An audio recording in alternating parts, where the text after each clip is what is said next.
keep up the pace, just to stay in the human race. I could go supersonic, the problem's chronic.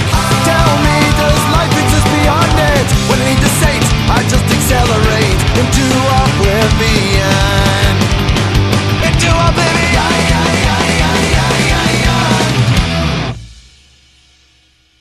Buenos nachos, amigos. Welcome to another fine episode of Record Breakers.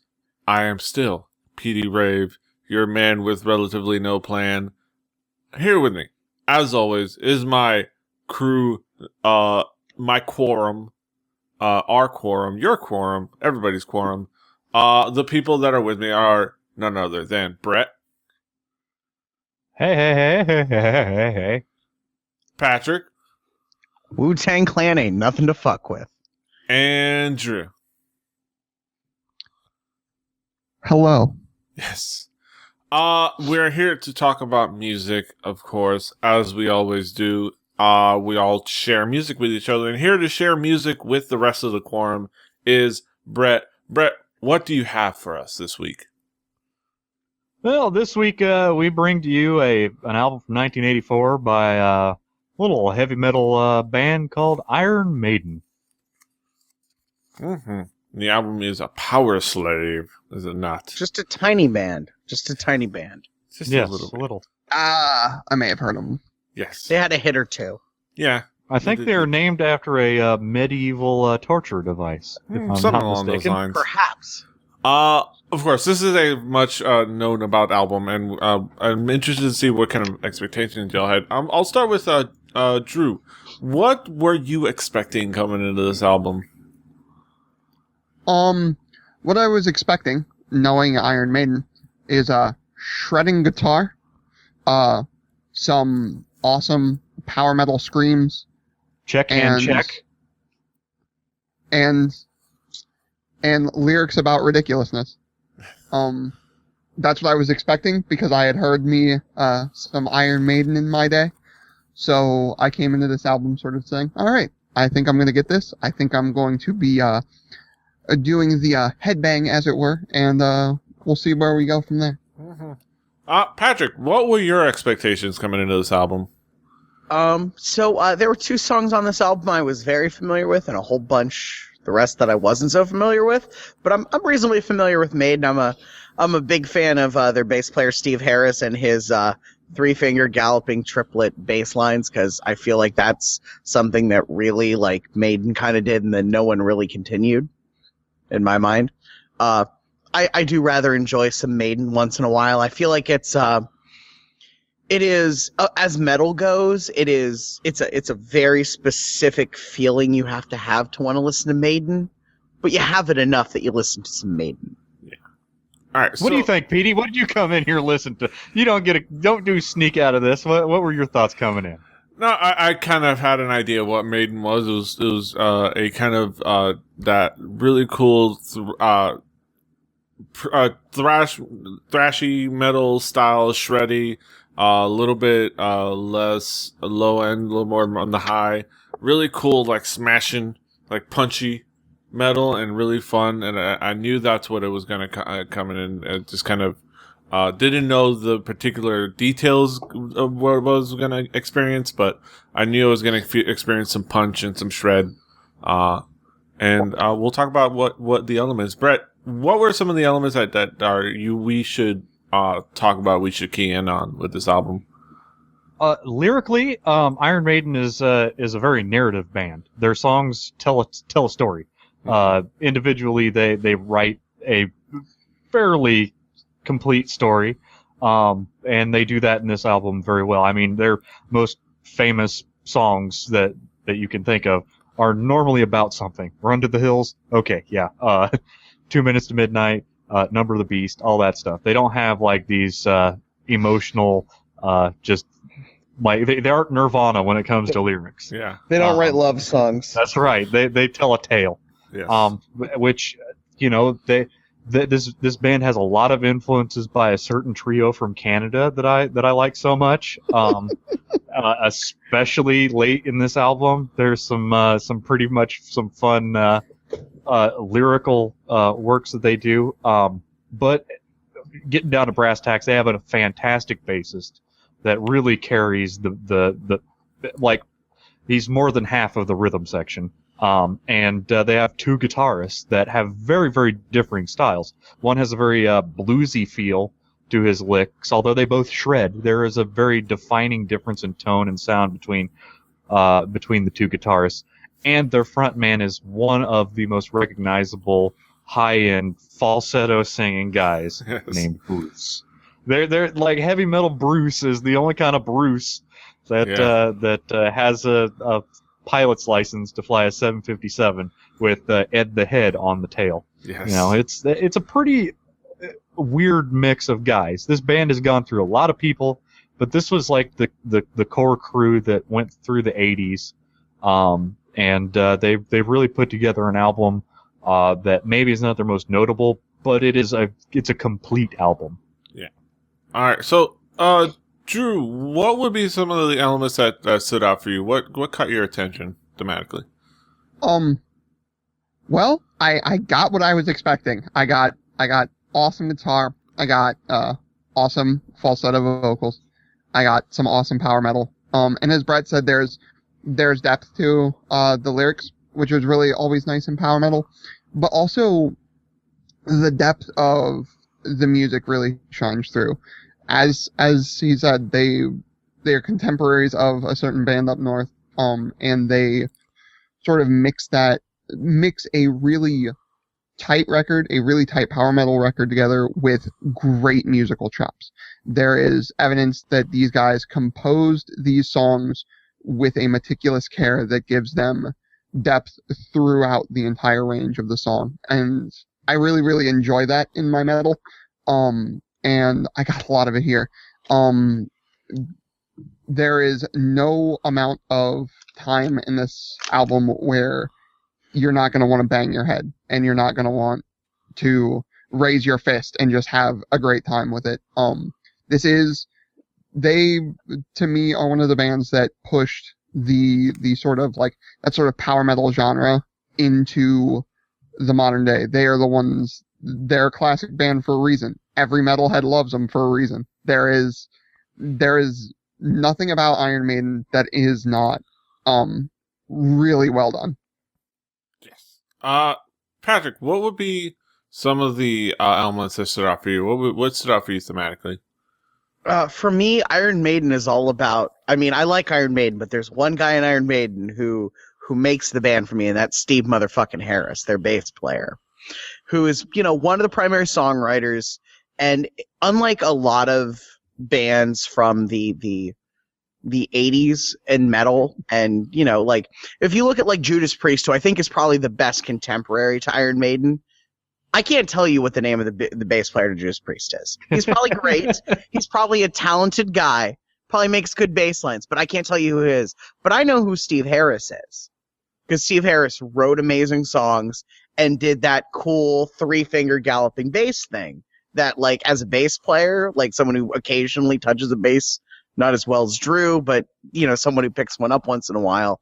Like, the day I figured out that you could play with three fingers and do that galloping triplet riff was a good day for me. So he uses flat wounds. Yeah. Secret. Is that the secret? That is the secret. God, that's why I can't sound like him. He has a signature set of Roto Sound swing 77s, I think. Flat wounds on a Sounds P-bass. right. And they're his, and they cost like $40 a pack, but they're his. If they got make his you mug on it. sound Usually like expensive. this, they're worth it. So I'm a big Steve Harris fan just because I noticed this, that very often bands where you can hear the bass player are bands I like, and I don't know why. It's like a thing where, it's an instrument that I feel like some bands, like if we go back a couple weeks, talk about Dream Theater. John Mayung, the bass player of Dream Theater, is amazing, but he gets buried most of the time behind, a guitar player and a vocalist and a drummer and a keyboard player, and that's really unfortunate. Steve Harris, you can always, if you sit there and listen, you can hear his bass lines, and they're always friggin' amazing.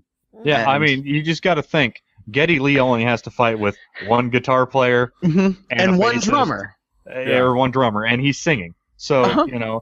when you have dueling guitarists, when you've got You Two got guitar- Adrian Smith, who is like, doing some meedly me's. yeah, and Meadleys which versus is, Squeedleys. and you got Dave Murray, You got who Meadleys is versus Squeedleys. Meedly Me's on a fifth higher than him Yeah. at the same time. You still need to find this room in the sound wave where the listener can still hear somebody going thump thump thump thump thump thump thump with his bass. Mhm. It's a hard thing to compose. Yeah. But when the guy who has been Iron Maiden from the start to now is the bassist, there's a reason why there's space for him. Yes. If you were gonna put Iron Maiden on one guy, It is Steve him. Harris, Yeah, he's the only one. and nothing to remove from Dickinson or Adrian or Dave Murray or their current guitar player whose name escapes me right now, or their drummer who I have no idea who he is, which is sad. But like he to me is the heart and soul of the band, and the way his bass lines go and the way his writing goes dictates the album. Mhm. What do you say, Petey? You ain't getting out of none of this. What? Tell me some stuff. Lay some skin. No, in the game. like I said, like this is like what I expected was that punchy power metal that I knew was there, and the nice epic screeching of Bruce Dickinson's heavy metal Bruce. You got those amazing like yells and amazing screams and those amazing falsettos and the everything you guys said. The guitar work, the Squeedleys versus Meadleys up in here. Uh-huh. The Boodleys Thanks, versus the Trog Doodleys. doors. Yes. And it just it goes through all the different tracks, that all those little things that are present. But speaking of tracks, Brett, what would be some of the important songs to key in on, to narrow down on? Well, I'll start with the singles they released. There's, they had some songs that were short enough to get like play. That not all songs on this are 13 minutes long. Yeah. Ace is High, the opening track, is a very vocal track. The themes are, I'm sure Bruce Dickinson had something to do with it. Song about World War One, fighter pilots. Yeah. But the song that probably got the most play, out of the album was 2 Minutes to Midnight, which, is a pretty complete song. For this album, that's probably the one that sticks out the most. Although I like the song, it doesn't have the weirdness that I really crave. Yeah. So the song that I really want everybody to go out and like, if you do anything, go and listen to Powerslave. Yes. Listen to the track that this album is named after. Like, if you have ever played Mega Man 2, and you're like, man, that is some really, really, really cool sounds coming from this cartridge of Mega Man 2. Especially like the Dr. Wily, maybe like the when you're getting ready to fight that big dragon thing. Yeah. It's like you will hear this music and you'll be like, holy crap, I'm listening to like real people playing the sounds of Mega Man 2. And Powerslave also has the added benefit of Egyptian mythology. Yes. Because you got to add something weird in there. Something it is to one of the dress most, Ed up as. You gotta make up something to dress Ed up as for the album. Yeah, it is one of the most complete, like, everybody's doing their job the way they are supposed to. It is a heavy metal song of record. If I'm going to make a probe to send out into space, and I'm going to put a gold record on it, Yeah. and I'm going to put music on it, I'm going to put heavy metal, this could go there. Yes. This and Turbo Lover by Judas Priest. But Yes. God, Turbo Lover's a great song. That's Yeah. another show, though. Yes, that's another show. Drew, what would be some of the tracks that you would key in on? What would you zero on? There were 4 tracks that stood out to me. That's 2 like of them half the record, bro. That's fair. That is fair. And one of them is like a lot of the time of the record. But Ace is High and 2 Minutes to Midnight to start off the record. Have already been covered by Brett. They're a reason they've been covered by Brett. Ace is High. Start your headbanging. Your neck better be ready for 50 minutes of headbanging. It's going to happen. Just let it happen. 2 Minutes to Midnight is a metal classic. There is a reason it is a metal classic. There is a reason people remember it. It's a great song. It's a tight song. Rhyme of the Ancient Mariner to me stands out. I love a song that can incorporate old poetry like that for no apparent reason other than to be awesome. Also like epic, like double-digit power metal opuses, I kind of have a soft spot for. Achilles' Agony and Ecstasy in 8 Parts is a great song if you want to deal with that as well. But also the instrumental. Yeah. Lost Oh for yeah, Words. that's one of those songs that definitely stood out for me. Lost for Words, Big or Raw. It was, yeah. Mm-hmm. It's instrumental songs are really a brave thing to do because you are 100% relying on the composing to be tight. And the composition of that song was 100% tight. It wasn't super showy like some instrumental songs are. It wasn't super like, oh, look at our awesome guitar player, awesome drummer, do the awesome thing that he does, right?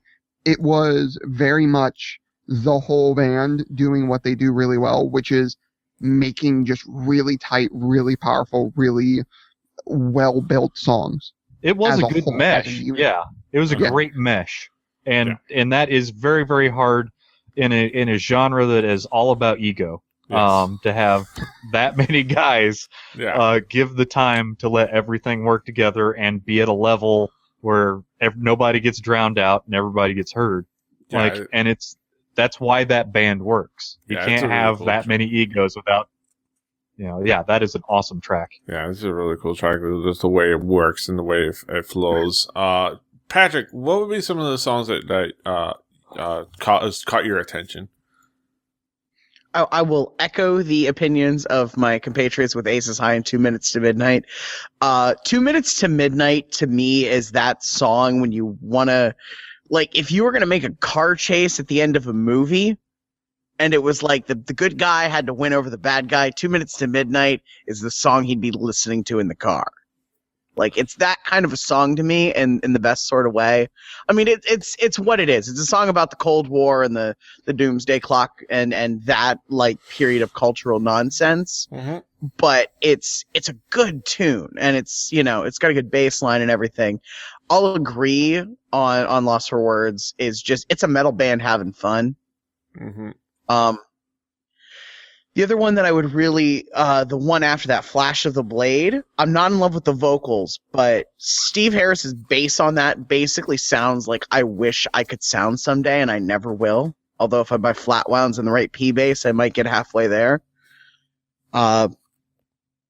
It really, like I said, Steve Harris's bass line, it just, everything It beautiful speaks in the to you. world.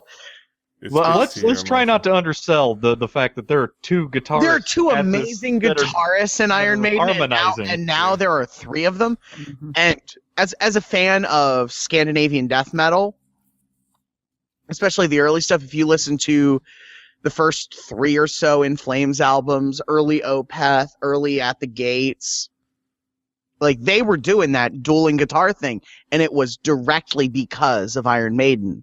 And there's not enough dueling guitar in this album. Although Back in the Village has good dueling guitars. It Yeah. sure That does. one's got some good dueling guitars. Powerslave, I'll agree. Powerslave is so good because of the meedly me's. Yes. Or as Brett calls them, the Mega Man sounds. I call them the meedly me's because that's what they sound like to me, or meedly me.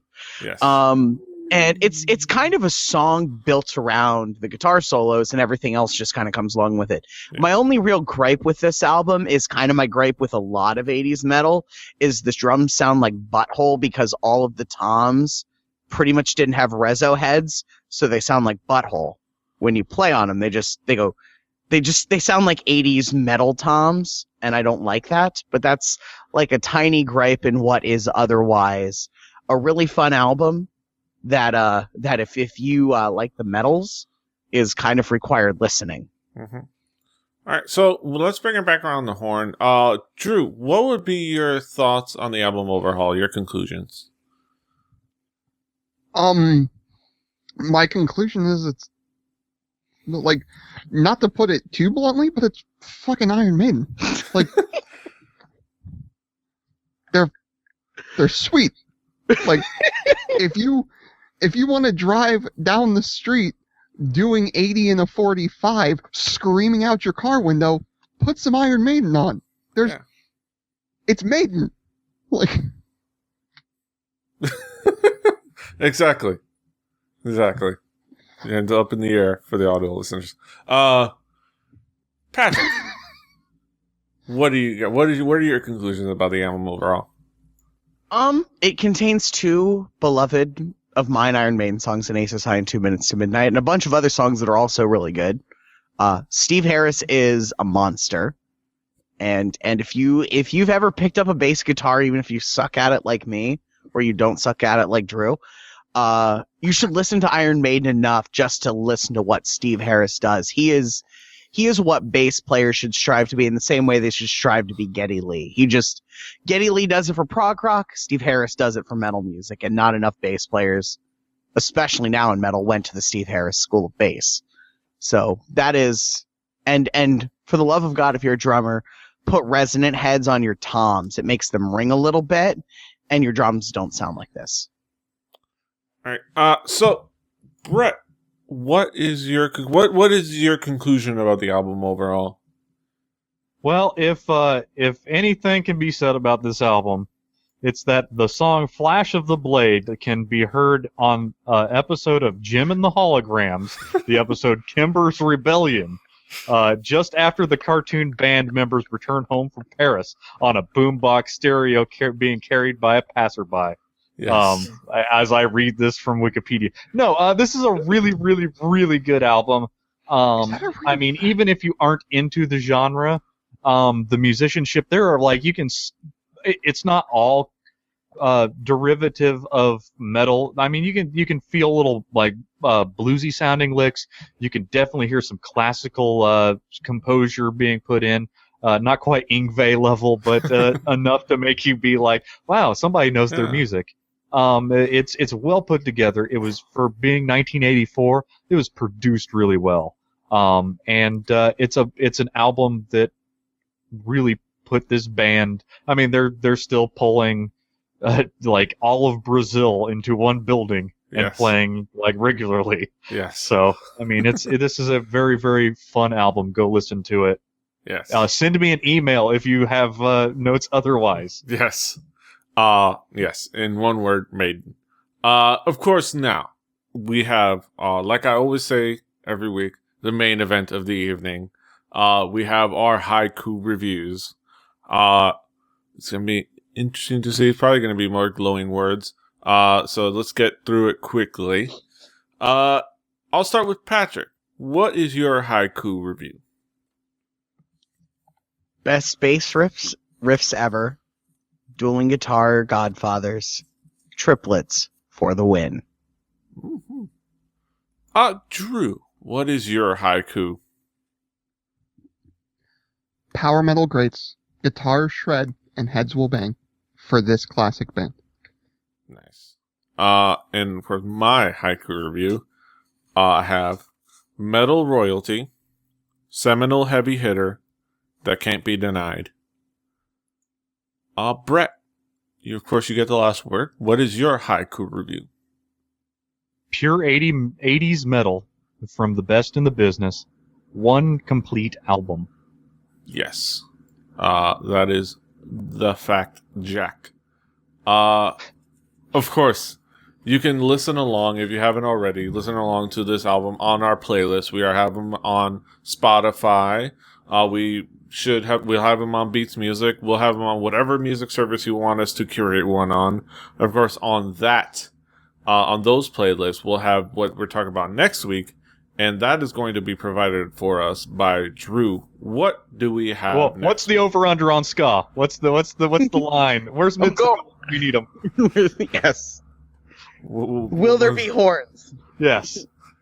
What do you got for us, Drew? Well, next week is a little band that you actually may have heard a few times, PD, and not have realized it. Wrestling fans out there may have heard them a couple of times. They're a band from Chicago. They are not a ska band. They are a Celtic punk band out of Chicago, Illinois, known as Flatfoot 56, with their album Jungle of the Midwest Sea. Oh, nice. Hey. Fun. It's gonna be Something interesting. new. Something new. Of course, You can find us all over the internet. Patrick is at The Swagger. Brett is at Hibbity Bibbard, HIBBITYBIBBARD. Drew What? is at XDruciferX. I am at PD Rave everywhere. The show is at 4 Record Breakers, recordbreakerspodcast.com. If you want to email us, recordbreakerspodcast@gmail.com. Rebelli.net for all the podcasts, including all the other ones, whatever I decide to do. iTunes, Stitcher, we've got an RSS feed. Go click it, put it on things, and subscribe to us. Give us reviews, feedback. Feedback is always appreciated. But until next time, hasta los huevos.